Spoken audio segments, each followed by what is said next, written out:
You comfortable is the key. Yeah. So we can talk while you do your hand wraps. Been waiting for this for a long time, actually. Jack Catterall signed with Matchroom the other day, and it's like ages ago, March. I've been chasing you down forever, but you know what? Everything for a reason and nothing before its time. Welcome back. No, good to see you too. And like you said, everything for a reason. It's nice to see you. Even better to see you. It's like, I don't even think we spoke when you fought Josh Taylor, but we could go back and forth over that. I think you've said enough on that. Yeah. Talk to us about kind of like the new beginnings that you've got now, signing with Matchroom, being sort of like advised by Sam Jones, and the development for your career. Yeah, this is, it feels like the second chapter. Sorry. The second chapter of my boxing career now. So we're writing some new pages. Sam's my manager.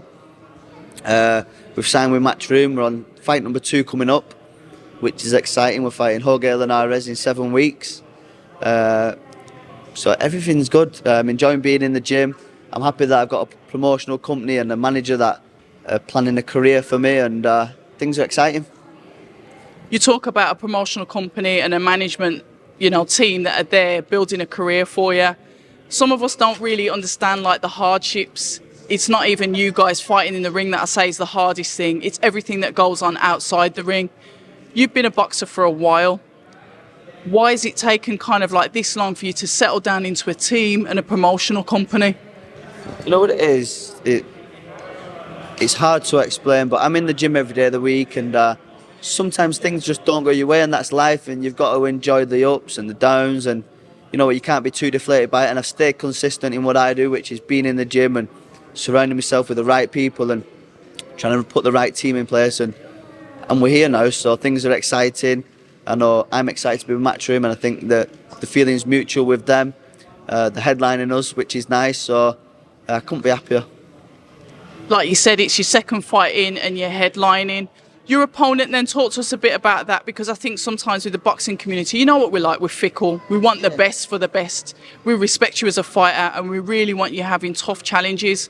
I think online, when you accepted the Linares fight, when it was answered, there was a bit of, well, what has he kind of done? Yeah. Shouldn't Jack be fighting someone more tricky? And you know what it is? And I was a bit... The response, I was happy with the response. I did think there would be a bit more... I say a stick about it, but I couldn't really care what.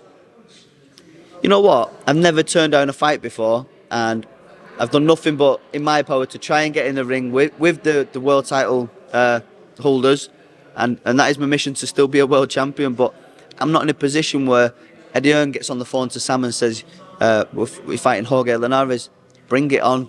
Do you know what I mean? I can't afford to just be sat in the gym waiting and waiting. I've done that part of my career. I've waited, and sometimes it doesn't fall into place. I'm going to pick this momentum up now. I'm going to beat Linares, and then, you know what, we don't look past Linares, but after that we know there's some big meaningful fights coming up.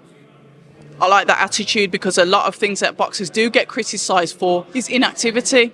We see it with certain fighters, Hergovic, say for example, that fought Dempsey McKean a couple of weeks ago on the Joshua undercard. People were once again underwhelmed, but they don't take into consideration that he's been sitting things out, waiting for this opportunity, and that inactivity can be detrimental to you fighters. Yeah, it's frustrating, and I'm happy with my career, and if there's things you would change, everything in hindsight, but the last couple of years I've had that inactivity, and it's been through no fault of injury, illnesses and anything else. It's literally just been the politics of boxing that fucked me. So I'm at that position now where you're offering me a fight, I'm taking every fight and any fight. I want to stay busy, and I will get to them world title fights. And that's what we like to see, an ambitious fighter. But there's one thing that I do want to touch on with you. I like this gym, I like the setup, and I like the way you guys are trained. You guys have the ability, and it's not something that we see often, to be able to change a fight and make it yours.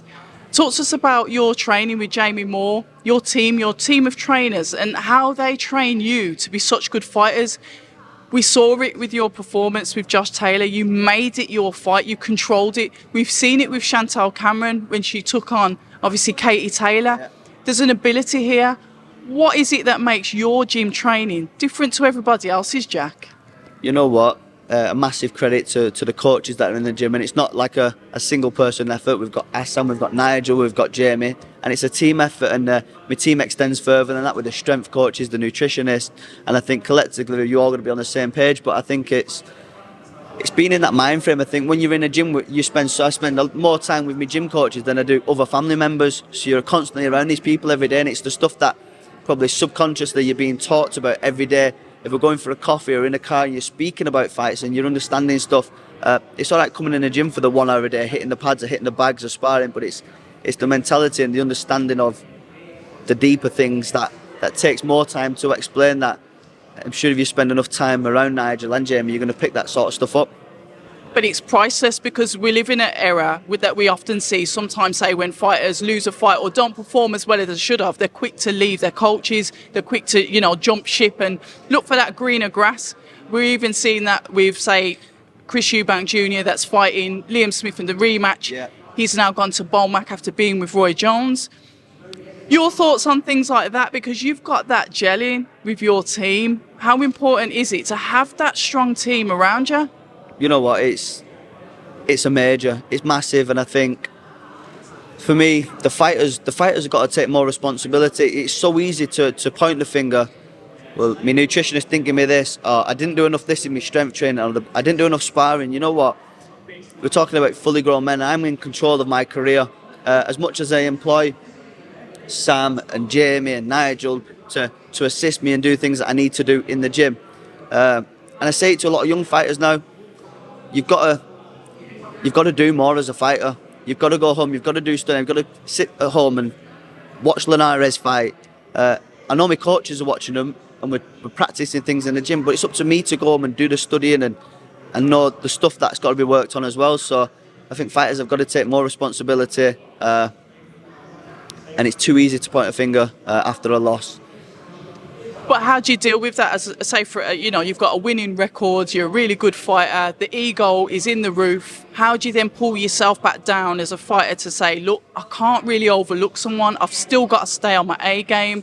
My coaches know me. I've got to trust them, because when you're coming back into the corner, say, for example, the game plan's not working, but your coach is saying, trust me, stick to it.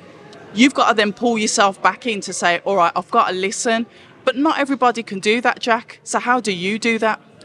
You know what, I've been boxing since I was 10 years old. I turned 30 a couple of weeks ago, so I think that comes with experience, and you see it with a lot of young fighters that are in the fight, and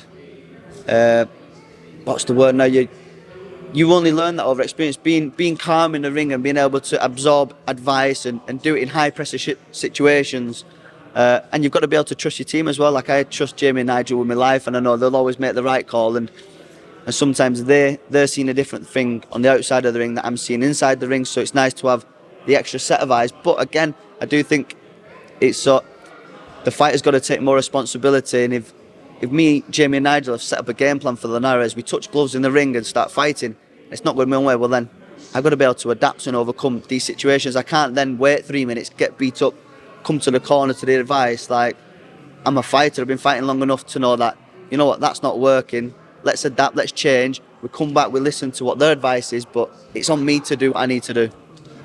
I absolutely love that. Linares, then, you look at him, I always say, forget the weaknesses, because they're there for everybody to see. You're someone that's able to control the fight and make it yours. What do you see as Linares' strengths that you're willing to take from him to ensure that win? Yeah, I'm going to shut him down. He's explosive. I think he's going to be explosive for maybe the first third of the first half of the fight. He obviously carries power when you allow him to put people on the end of his punches. He puts nice combinations together, good right hand, left hook, and I think he can be dangerous in certain situations, but I'm going to shut them situations down and neutralise him, and then do what I need to do to rack up the rounds and get the win and inflict pain on him. We like it. And finally then, just to touch on your team here, you've got a team of fighters, world champions, Chantal Cameron, the one that really is shining a beacon out for your gym as well. What is it like with that kind of family gym orientated, that's surrounded?